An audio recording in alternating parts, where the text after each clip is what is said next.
कुछ एक्सपीरियंसेस है जो मैं रिकॉर्ड कर रहा हूँ यहाँ पर। ठीक है। रिकॉर्ड करने का वजह भी यही है कि मैंने कॉपीज़ में तो लिखा हुआ है।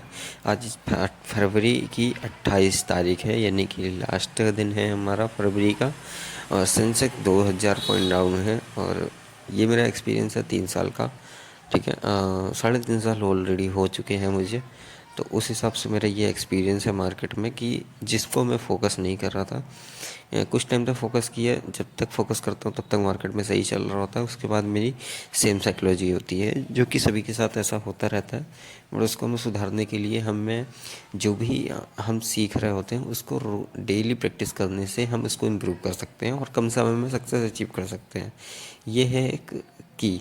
बट ये है हमारा क्या हम ह्यूमंस है तो हमारे से हमारा माइंडसेट बार बार चेंज होता रहता है सिचुएशन के अकॉर्डिंग, इसलिए हम फोकस नहीं कर पाते और फिर हमारा फोकस टूटने की वजह से हमें फिर वो चीज़ें जो हमने कर रखी हैं बैकएंड में, वो चीज़ें भी हमारे ख़त्म होने लगती है। ठीक है। फिर हमें रिपीटेडली मेहनत करनी पड़ती है और फिर हमें इसको अचीव करना होता है। तो ये भी एक प्रोसेस है, बट ये लेंदी प्रोसेस हो जाता है अगर हम डिसिप्लिन फॉलो ना करें तो। ठीक है। तो consistency is the key success की है। अगर आप डिसिप्लिन और रूल बनाते हो तो उसको कंटिन्यू काम करो, तभी आप फोकस कर पाओगे। ठीक है। और फोकस रह के आप काम कर पाओगे। तो मेरा एक्सपीरियंस ये है मार्केट में कि अभी मैं ये अपने लिए रिकॉर्ड कर रहा हूँ। ठीक है। और किसी को ज़रूरत होगी तो ये वो ले भी सकता है इसको। ठीक है। और प्रॉपर्ली यूज़ कर सकता है। बस जो भी एक एक शब्द मैं बोलूँगा उसको ध्यान रखिएगा, थोड़ा सा समझने की कोशिश कीजिएगा एज अ ट्रेडर। ठीक है। चलिए, मार्केट में जब कभी भी बाइंग सेटअप होता है तो उस बाइंग में हम क्या क्या फॉलो कर रहे होते हैं। बाइंग में हमें ये देखना है कि ये ट्रेंड कब से चल रहा है।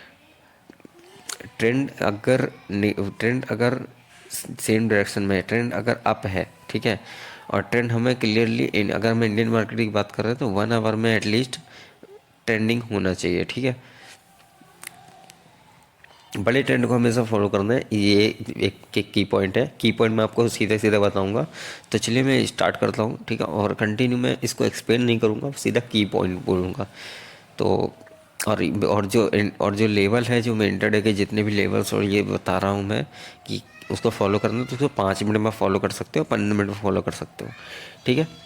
चलिए, बड़ा ट्रेंड आपका पॉजिटिव होना चाहिए, यानी कि आपको बाइंग साइड का अगर ट्रेंड है, अप ट्रेंड है, तो बड़े टाइम फ्रेम में अप ट्रेंड होना चाहिए। और अप ट्रेंड में जब भी डिप आएगा मार्केट में, ठीक है, और डिप कहाँ पर आते हैं, डिप आते हैं किसी इम्पोर्टेंट लेवल पे, यानी कि जहाँ से मार्केट पहले उठा होगा उसी के आसपास में अगर ऑर्डर ब्लॉक होगा, ठीक है, तो ऑर्डर ब्लॉक को वो ऑर्डर फिल करने जाता है, तो वहाँ पर मार्केट सपोर्ट लेता है। ठीक है। या फिर सपोर्ट कैसे बन सकते हैं, सपोर्ट रेसिस्टेंस की तरह हो सकता है, यानी कि मल्टीपल सपोर्ट बन सकते हैं, लेकिन मिनिमम अगर 3 सपोर्ट, ये 3 रेसिस्टेंस ले रहा है मार्केट, तो मार्केट में पॉसिबिलिटीज़ हो जाती है 60 to 70% की मार्केट वहाँ पे ट्रेंड को चेंज करने के लिए जाएगा। ठीक है। कुछ ये सिनारियो होते हैं। अगर तीसरे में भी नहीं है, पोटेंशियली जो ब्रेकआउट होते हैं वो 3 में होते हैं। ठीक है। 3 रेसिस्टेंस या तीन सपोर्ट पर, तो उसको हमें ध्यान रखिएगा।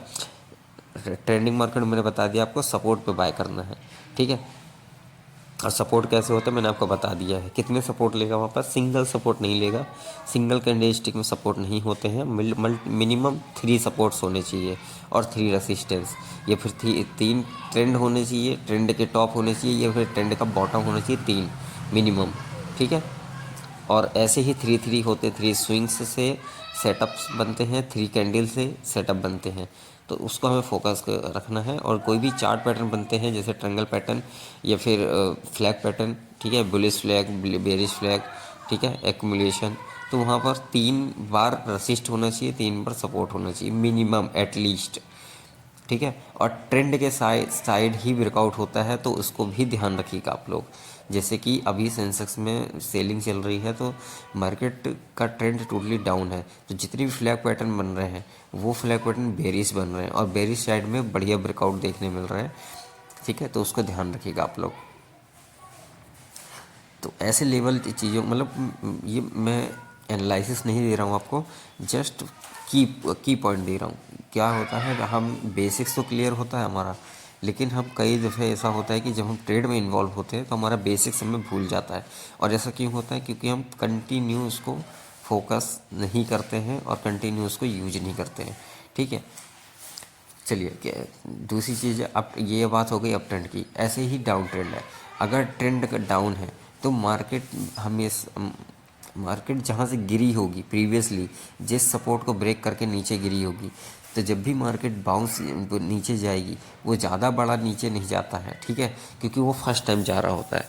ठीक है, तो जब फर्स्ट टाइम जा रहा होता तो उसको और गिरने के लिए मार्केट अगर ने सेल किया है, मार्केट में गिरावट आई है, तो मार्केट बायर्स को इनवाइट करेगा एक बारी। ठीक है, तो बायर्स फिर से उसको ऊपर लेके जाएंगे और फिर मार्केट वहाँ पे फिर से वहाँ पे जो भी ट्रेंड लाइन का फॉर्मेशन होना चालू होगा, क्योंकि ये सेकंड टाइम होगा जो रीटेस्ट होगा। ये तो रीटेस्ट होगा तो वहाँ पे टॉप बनेंगे। ठीक है, तो वहाँ से मार्केट में ट्रेंड, कोई भी एक trend line, individual trend line भी फॉर्मेशन होना चालू हो जाएगी जो ट्रेंड को कंटिन्यू करेगी वहाँ से। ठीक है, तो जब भी मार्केट फिर से रेसिस्टेंस पे आएगी तो वहाँ पे आप सेल करेंगे तो पोटेंशियली वहाँ से मूव देखने में मिल सकता है। ठीक है, ये होता है। बट मेरा एक्सपीरियंस है, first pull back, second pull back आप इग्नोर कर सकते हो। अगर आपको मोमेंटम ट्रेडर चाहिए, थोड़ा बड़ा ट्रेड चाहिए, तो आप उसको मूव मिस आउट कर सकते हो। ठीक है, अगर आप बिगिनर हो। और अगर आप एक्सपीरियंस ट्रेडर हो तो आप जितने भी पुल बैक आएँ उसको ईजीली आप ट्रेडेबल कर सकते हो और अपना ROI फिक्स कर सकते हो आप। ठीक है, जैसे आपको 1:2 1:3 मिनिमम मिल जाता है अगर आप पोटेंशियली मूव को कैप्चर करते हो।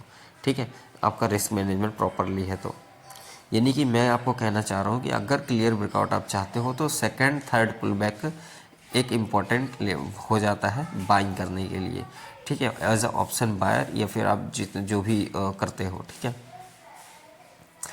तो मैं कहना चाह रहा हूँ, सिंपल लैंग्वेज में बताता हूँ मैं, ट्रेंड अगर डाउन है तो हमेशा रेसिस्टेंस पर आने का उसको इंतज़ार कीजिए। जहाँ पर रेसिस्टेंस बन रहा होगा, ठीक है, एट द टाइम वहाँ पर वो मार्केट आएगी, तब वहाँ पर आप सेल कीजिएगा। वो आपके लिए बेटर अपॉर्चुनिटी होगी ट्रेंड को फॉलो करने के लिए। और हमेशा पैटर्न्स जब बनने फॉर्मेशन हो तो वो पैटर्न्स जो बनते हैं वो 2 से 3 स्विंग बनाकर ही पैटर्न बनते हैं। तो उसके लिए आप वेट कर सकते हैं पेशेंस के साथ में। ठीक है, पैनिक मत कीजिएगा कभी भी। Candle stick, single candle stick या 2 कैंडल स्टिक से पैटर्न नहीं बनते हैं। मल्टीपल कैंडल स्टिक के स्विंग्स से मिलाकर एक पैटर्न का फॉर्मेशन होता है, जिसमें थोड़ा टाइम लगता है, उसको आप पेशेंसली वेट कर सकते हो। ठीक है, और मार्केट में ब्रेकआउट्स आते हैं, वो पहले ब्रेकआउट आते हैं तो कोशिश ये कीजिए कि उस ब्रेकआउट पे ना जाएं। ठीक है, क्लियर ब्रेकआउट होने दीजिए, ब्रेकआउट होने के बाद पुल बैक आने दीजिए, उसके बाद आप ट्रेड करें, वो आपके लिए ज़्यादा बेनिफिशियल रहेगा। वरना आप सिर्फ ट्रैप होते रहेंगे। ठीक है, तो इसको अवॉइड किया जा सकता है। और मार्केट हमेशा ट्रैप बनाकर चलती है, जहाँ पर जैसे कि मार्केट का ट्रेंड डाउन है, आपने सेल किया और अब वहाँ नीचे तक आप फर्स्ट स्विंग तक गए। ठीक है, अब वहाँ से मार्केट रिटर्न होती है, तो मार्केट रिटर्न होती है तो एसएल हिट नहीं होते हैं, जस्ट वो पुल बैक होता है। ठीक है, लेकिन ग्रीन कैंडल जैसे ही बनती है तो बायर्स को लोग क्या लगता है कि मार्केट नीचे गिरी है तो मार्केट ऊपर जाएगी, तो मार्केट उसमें बाय कर लेते हैं और वहाँ से मार्केट उनको टैप करती है, वहाँ से फिर सेलिंग गिरावट होती है। और जो बायर होते हैं उनका जो स्टॉप लॉस होता है नीचे जो लगा होता है वो एक लिक्विडिटी की तरह काम करता है, क्योंकि जब लिक्विडिटी होगी मार्केट में तभी मार्केट मूव करेगा एक्स्ट्रा ऑर्डनरी। ठीक है, तो जब मार्केट वहाँ टॉप से गिरेगी ना, टॉप से गिरेगी तो बायर्स का स्टॉप लॉस सीधा हिट होगा, सीधा हिट होगा तो मार्केट में लिक्विडिटी बनेगी। ठीक है, मार्केट को लिक्विडिटी मिलेगी और मार्केट और भी ज़्यादा फॉल करेगी। ठीक है, और एक्स्ट्रा ऑर्डिनरी मूव आएंगे। तो ये लिक्विडिटी का खेल होता है गाइस, तो इसको ध्यान रखिएगा। कोई किसी का लॉस होगा तो किसी का प्रॉफिट होगा, और यही होता है। अगर ये नहीं हो रहा है, सब प्रॉफिट ही कर रहे हैं, ऐसा तो होता भी नहीं है, लेकिन अगर ये नहीं हो रहा है तो मार्केट अपने आप को रेंज में बंद कर लेती है। वहाँ पर मल्टीपल बायर मल्टीपल सेलर्स आते रहते हैं, जहाँ पर कोई भी किसी भी प्रकार का सेटअप फॉर्मेशन नहीं होता है जब तक उस रेंज का अच्छी तरह से ब्रेकआउट या ब्रेकडाउन ना हो जाए। ठीक है, तो साइडवेज मार्केट में को टोटली अवॉइड करना है। ट्रेंडी मार्केट को फोकस करना है, ट्रेंडी मार्केट में आपको ट्रेड करना है। ठीक है, चलिए अब शुरू करते हैं कि इंट्राडे ट्रेडिंग कैसे शुरुआत की जाती है। मार्केट में जो भी आप डेटा देखते हैं, आप डेटा देख के जाइए। एफ डेटा होते हैं, ठीक है, और गिफ्ट निफ्टी का अपना चार्ट होता है, नस्दाक, डाउ जोन्स, ये देख सकते हो आप लोग। ठीक है, वो डेटा देखने के बाद प्री ओपनिंग के अकॉर्डिंग अपने सेटअप को आप मैनेज कर सकते हो। सेटअप बनाने के बाद में आपको सीधा सीधा 1 मिनट चार्ट कर लेना है। अगर सेटअप जो भी फॉर्मेशन हो रहा है 1 मिनट मिनिमम 9:15 से 9:40 तक 1 मिनट में आप इंट्राडे स्कैल्पिंग कर सकते हो। अगर आप स्कैल्पर हो, अगर स्कैल्पर नहीं हो तो आप सीधा 5 मिनट के चार्ट को देखते हुए आप ट्रेड को प्लान वगैरह कर सकते हो। बट हाई वोल्टिलिटी होता है, तो मैंने चार्ट को एक फॉर्मेशन देने के लिए 9:40 तक का वेट कर सकते हो। 9:40 के बाद में जो भी चार्ट और पैटर्न बनेगा उसको आप ट्रेड कर सकते हो। ठीक है, ये चीज़ें होती हैं, ये एक्सपीरियंस से बता रहा हूँ गाइस, ऐसा नहीं, लेकिन आपका एक्सपीरियंस होगा। ये कोई सेटअप प्लान नहीं दे रहा हूँ कि आप मेरे सेटअप को यूज कीजिए। ये जस्ट एक प्रोसेस बता रहा हूँ आपको कि ऐसा ऐसा कुछ होता है। ठीक है, क्योंकि मैं यही करता हूँ। मैं 9:15 से 9:15 से एटलीस्ट आधे घंटे तक मैं स्कैल्पिंग के लिए ध्यान देता हूँ। स्कैल्पिंग क्योंकि 1 मिनट है, तो 1 मिनट में वॉल्यूम, वॉल्टिलिटी और बहुत कुछ रहता है। ठीक है, मोमेंटम ट्रेड्स वगैरह देखने मिल जाते हैं, तो वो मूव के लिए मैं जाता हूँ। ठीक है, तो स्कैल्पिंग में फोकस रहता है मेरा। और स्कैल्पिंग के लिए मैं 9:15 EMA का यूज़ करता हूँ। 9 EMA पे सपोर्ट, 15 EMA पे सपोर्ट, जो भी वहाँ सपोर्ट पे ट्रेड बनेगा मैं उसको ट्रेड करता हूँ। ठीक है, जो सेटअप मैं 5 मिनट फॉलो करता हूँ वही सेटअप मैं 1 मिनट में फॉलो करता हूँ। तो ये भी ध्यान रख सकते हो आप। और ठीक है, तो ऐसे कुछ सिनारियो होते हैं। और प्रीमियम जो डिस्काउंट जोन की बात करूँ, 5 मिनट में देखकर बड़ा ब्रेकआउट हो रहा है, पोटेंशियल ब्रेकआउट हो रहा है, किसी रेंज का ब्रेकआउट हो रहा है। रेंज यानी कि मल्टीपल एसएल कट रहे हैं वहाँ पर, तो बड़े ब्रेकआउट आने की संभावना हो जाती है। और जो बिग बार कैंडल से ब्रेकआउट होते हैं, उस ब्रेकआउट में अगर जो पुल बैक आता है तो एटलीस्ट वहाँ पे भी पुल बैक के जो लोअर स्विंग होंगे, ठीक है, जो पुल बैक आते हैं वो 2 से 3 पुल बैक आते हैं गाइस। तो ये भी ध्यान रखिएगा आप लोग। फर्स्ट पुल बैक में क्लियर ब्रेकआउट नहीं होता है, हाँ एक्स्ट्रा ऑर्डिनरी मूव रहा तो ब्रेकआउट निकल जाता है। ठीक है, लेकिन किसी भी सिनारियो में 3 पुल बैक मिनिमम से मिनिमम आते हैं, इसको आप ध्यान रखिएगा। हो सकता है पहला पुल बैक आने में भी आपको 1 घंटा लग जाए, या 15 मिनट या 5 मिनट में भी आ जाता है। ठीक है, लेकिन कई बारी ऐसा भी होता है कि 2-2, 3-3 घंटे मार्केट एक ही पुल बैक नहीं देती है और उसको होल्ड करके रखती है।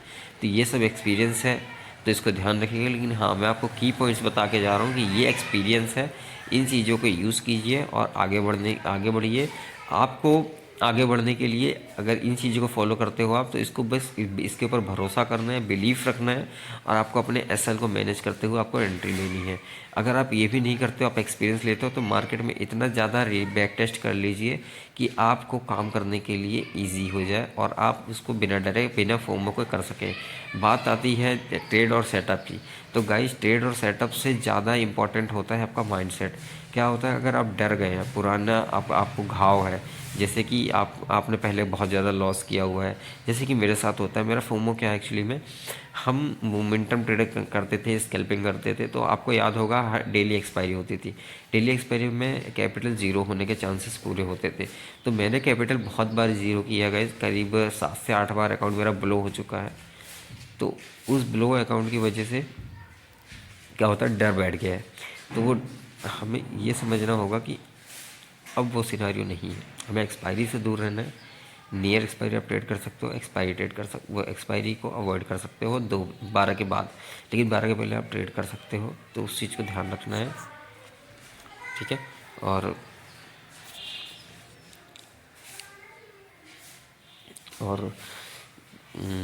हाँ, पुराने एक्सपीरियंसेस को अपने दूर रखना है। ठीक है, पॉजिटिव एक्सपीरियंस को ले सकते हो आप।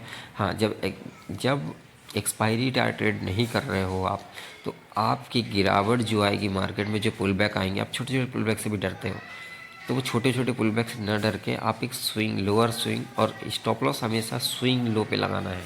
जो मल्टीपल बॉटम्स होंगे जहाँ पर मार्केट बढ़ रहा है, सपोर्ट ले रही होगी, आपका स्टॉप लॉस वहीं होगा। अगर आप ट्रेंड चलते मार्केट के बीच में आप स्टॉप लॉस कहीं लगाते हो, तो आपका एसएल हिट होने के चांसेस बहुत ज़्यादा हो जाते हैं। तो इसको ध्यान रखिएगा आप लोग। ट्रेंड के 50% पे आपका एसएल चल सकता है। ठीक है, किसी भी ट्रेंड, किसी भी बड़ी कैंडल या बड़ा एक स्विंग जो रेंज होती है, ठीक है, उसका 50% एटलीस्ट अगर आप ऐसा लगाते हो तो वो चल सकता है। बट कोशिश कीजिएगा कि आपका लोअर बॉटम पे ही आपका एसएल हो और वहाँ से आप ट्रेड को पकड़ने की कोशिश कीजिए, और थर्ड पुल बैक होना चाहिए मिनिमम। ठीक है, तो इसमें आपको क्लियर ब्रेकआउट और क्लियर पोटेंशियल मूव देखने मिलता है, जिसका मेरा एक्सपीरियंस बहुत अच्छा है।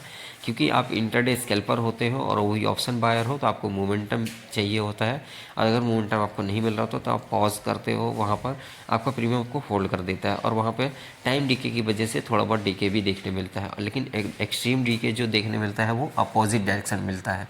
अगर आप ट्रेंड में आप ट्रेड कर रहे हैं, ठीक है, आपने कॉल बाय कर रखी है, तो पुट साइड का जो प्रीमियम होगा वो डीके कर रहा होगा। अगर आपने पुट में ट्रेड कर रखा है तो आपका कॉल का जो कॉल प्रीमियम है वो डीके करता है। अगर अगर आप गलत ट्रेड में बैठे हुए और आपका प्रीमियम डीके कर रहा है तो आप गलत ट्रेड में हैं। ये चीज़ें ध्यान रखिएगा। इसलिए बोल रहा हूँ ट्रेंड को ध्यान रख के ट्रेंड के साथ में काम कीजिए, क्योंकि आप ऑप्शन बायर हैं। ठीक है, ऑप्शन बायर को सबसे ज़्यादा रिस्क होता है, तो ये चीज़ का ध्यान रखिएगा। तो पुल बैक को ध्यान रखना है। ब्रेकआउट होने के बाद में 2 से 3 पुल बैक आते हैं, उस पुल बैक का पोटेंशियली यूज़ कीजिए। ऐसा नहीं कि मार्केट में डिप आए तो आपने बाय कर लिया, आप कर सकते हैं वो भी। आप अगर होल्ड कर सकते हैं, अपना आपका एसएल अच्छा है तो आप होल्ड कर सकते हैं।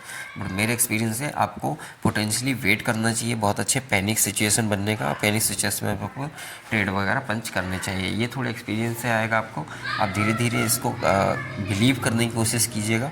ठीक है, बस यही कुछ सिनारियो है, और ये मैंने अपने लिए पर्सनली रिकॉर्ड किया है, क्योंकि मैंने डेटा तो लिख लिया है बट मेरी फीलिंग्स और इमोशंस मेरे नहीं है, इसलिए मैं इस वॉइस को वॉइस में कन्वर्ट किया है, ताकि मेरे इसमें फीलिंग्स और इमोशंस आएँ।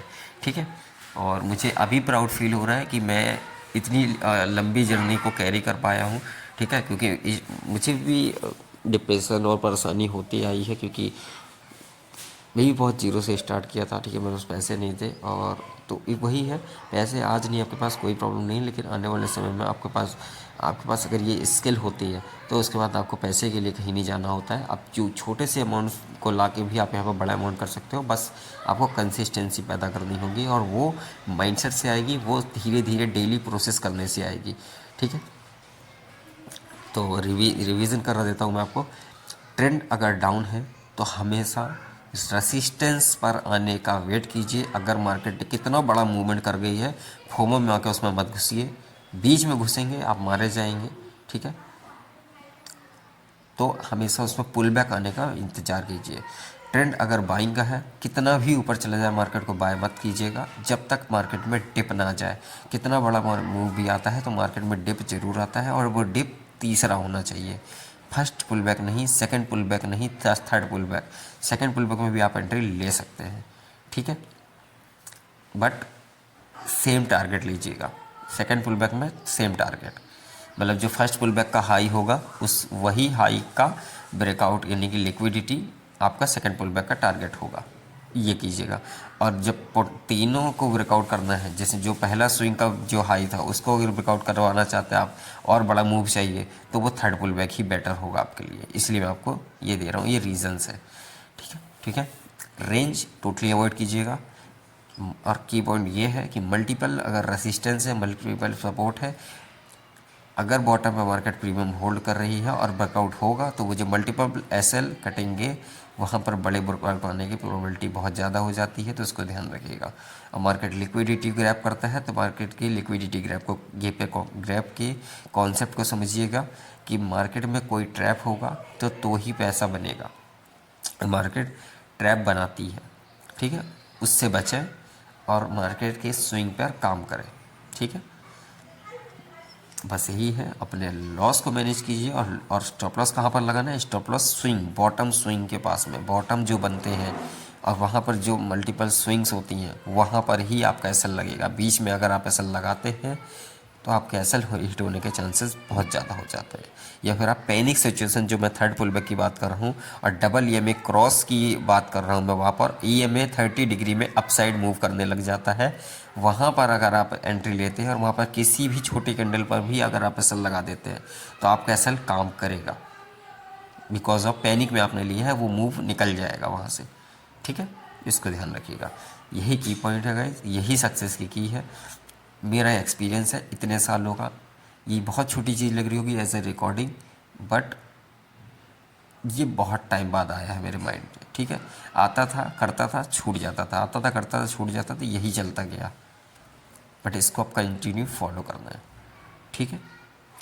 अभी सेंसेक्स का 2% का मूव गिरा हुआ है, उसमें मैंने बहुत ज़्यादा पैनिक कर गया। मैं उस फोमो की वजह से मैं नहीं ले पाया। 195 की मेरी एंट्री थी, वो सॉरी 175 करीब की मेरी एंट्री थी, और मैंने उसको टोटली मिस किया। वो 85 हो गया, 185 हो गया, 190 हो गया, मैंने नहीं लिया। और वहाँ से प्रीमियम जब फटने लगे तो वो प्रीमियम 250, 280, 320, सीधा 380, 440 मूव निकलता ही गया। तो गाइस ये चीज़ें होती हैं, ठीक है।